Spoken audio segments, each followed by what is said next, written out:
Hello, আপনারা শুনতে পাচ্ছেন 98.3 রেডিও মির্চি। ভরপুর গানের ডালি নিয়ে আপনাদের কাছে চলে এসেছি আজকে।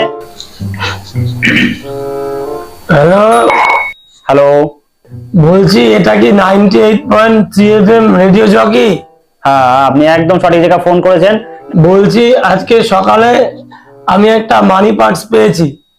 তার মধ্যে একটা ক্রেডিট কার্ড, একটা ডেবিট কার্ড আর একটা ড্রাইভিং লাইসেন্স আর ওই নগদ 5,000 টাকা ছিল।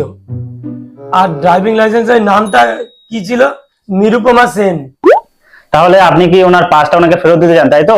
বাহ, দারুণ ব্যাপার। দূর, আমি চাই ওই নিরুপমার জন্য কিশোর কুমারের একটা স্যাড সং চালানো হোক। ও গো নিরুপমা করিও কমল।